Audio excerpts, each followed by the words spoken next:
वयस्सिरली अमरी वहलुल उक़दतम मिन लिसानी यफ़क़हू क़ौली। अस्सलाम वालेकुम, doctor Saniya Bashir here, consultant diabetologist and CEO of diabetes telecare. आज जिस मौजू को हम आपके सामने लेकर आए हैं, ये एक ऐसा मौजू है जिस पे शायद आम लोग डिस्कस भी नहीं करते, लेकिन बहुत मेजॉरिटी आजकल इस बीमारी से सफ़र करने लगी है। और इसका ताल्लुक़ ना सिर्फ शुगर के मरीज़ों के साथ है, बल्कि बहुत सारी दूसरी बीमारियों के साथ भी होता है। हाई ब्लड प्रेशर वाले, हाई कोलेस्ट्रॉल वाले ये इस बीमारी का शिकार हो जाते हैं। तो जी हाँ, आज हम बात करने लगे हैं फैटी लिवर के बारे में। अगर आप भी फैटी लिवर का शिकार हैं या फैटी लिवर के बारे में जानना चाहते हैं तो इस वीडियो को एंड तक ज़रूर देखिएगा। वीडियो पसंद आने पे लाइक, शेयर और कमेंट करना ना भूलिएगा। हमारे चैनल को सब्सक्राइब कीजिए और ये वीडियो एंड तक ज़रूर देखिए। सबसे पहले तो हम ये डिस्कस करेंगे कि फैटी लिवर क्या होता है। फैटी लिवर, जैसे कि आप तस्वीर में देख सकते हैं, जिगर हमारे पेट में दाहिने हाथ की तरफ मौजूद एक ऐसा उज़ू है, एक ऐसा ऑर्गन है जिसका सारा काम अल्लाह ताला ने हमारा जितना भी खाना है, हमारी बॉडी का जितना भी केमिकल कंपोजिशन होती है, केमिकल सारा रिएक्शंस होते हैं, उसका मेजर पार्ट हमारे लिवर के थ्रू होता है। जितनी भी बॉडी में ग्लूकोज प्रोडक्शन बैलेंस हो रहा है या जितने भी हमारे हार्मोनल बैलेंस हो रहे हैं, उसमें लिवर का बड़ा इम्पॉर्टेंट रोल है। हमारे खाने का हज़म करने में भी लिवर का बहुत बड़ा रोल है। अब क्या होता है कि फैटी लिवर में लिवर के ऊपर आहिस्ता आहिस्ता चर्बी चढ़ना शुरू हो जाती है, जिसकी वजह से लिवर अपना काम सही तरीके से नहीं करता है। जब सही तरीके से नहीं करता है तो क्या क्या होता है? अमूमी तौर पे जो अलामात नज़र आती हैं फैटी लिवर के पेशेंट में, वो जो मेजर सिम्टम्स हैं उसमें भूख का ना लगना। मैं एक जनरल फैटी लिवर की बात कर रही हूँ, फिर हम डायबिटीज़ के हवाले से बात करेंगे। फैटी लिवर, जिसका दूसरा नाम non alcoholic fatty liver disease भी है, NAFLD कहलाता है।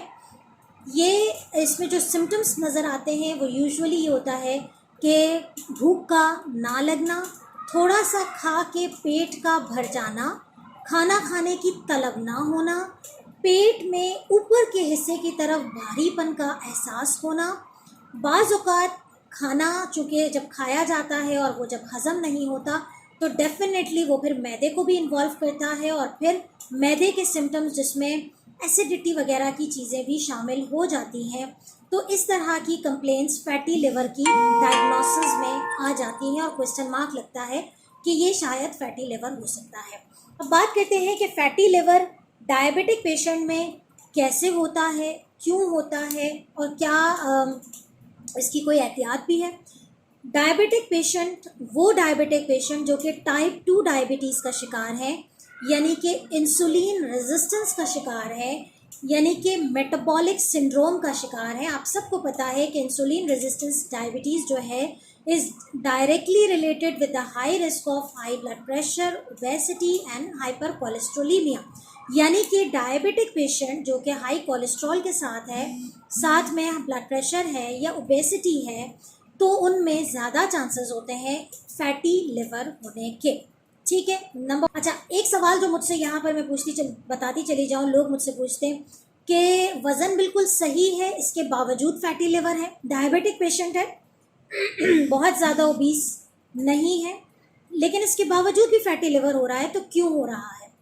उसकी वजह ये होती है कि हमारा जो वज़न का ताल्लुक है, होता यह है कि फ़ैट की जो डिपोजिशन होती है वो ज़्यादातर विसरल फ़ैट होती है, यानी कि आपके टमी पे सारा फ़ैट जम जाता है और वो फ़ैट आपके लिवर पे चढ़ना शुरू हो जाता है।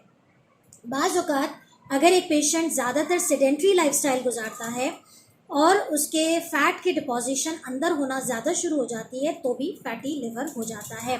इंसुलिन रेजिस्टेंस उसका मेन फिनोमेना होता है जो कि फैटी लिवर कराता है।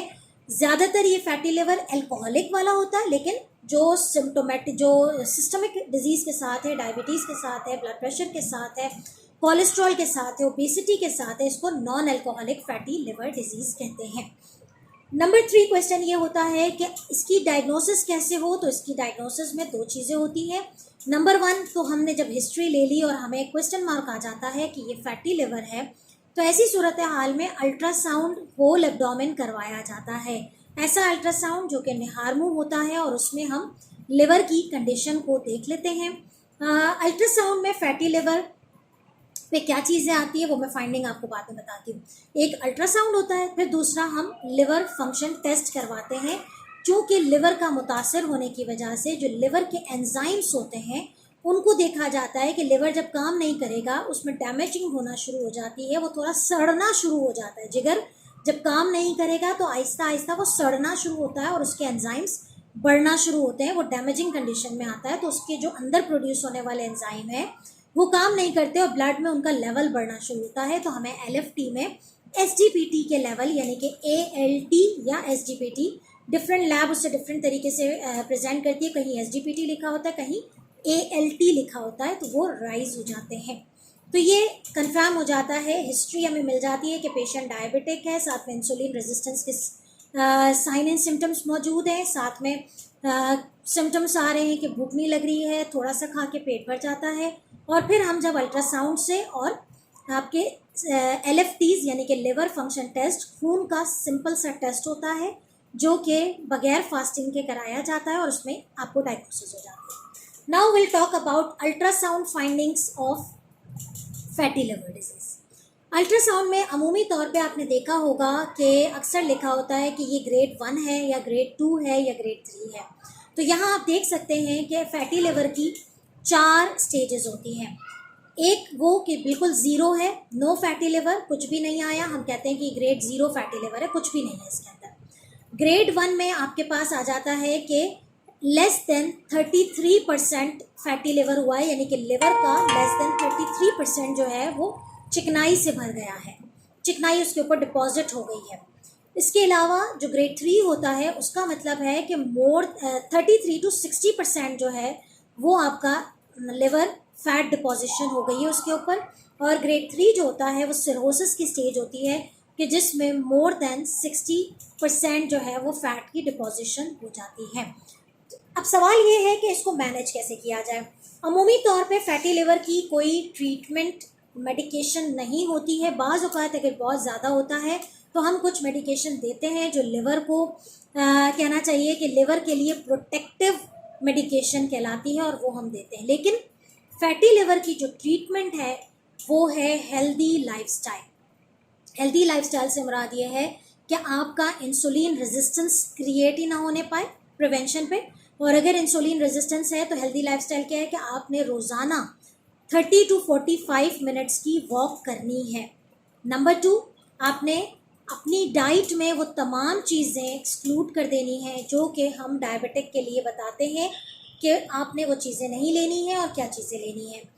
हेल्दी चीज़ें खानी है, फ्रूट्स एंड वेजिटेबल्स का इस्तेमाल करना है, सैलड्स खाना है, घर का खाना खाना है। लेकिन वो चीज़ें जो हम अवॉइड करने के लिए कहते हैं, जो वज़न बढ़ाती हैं, जो शुगर बढ़ाती हैं, अगर आपने इस वीडियो का लिंक दिया हुआ है, जो चीज़ें हमें डायबिटिक पेशेंट को अवॉइड करनी चाहिए, अगर आप उन चीज़ों का इस्तेमाल नहीं करते हैं और क्लीन डाइट लेते हैं, हेल्दी डाइट लेते हैं, कुदरत के करीब रहते हैं, तो आपका फैटी लिवर ठीक हो जाता है।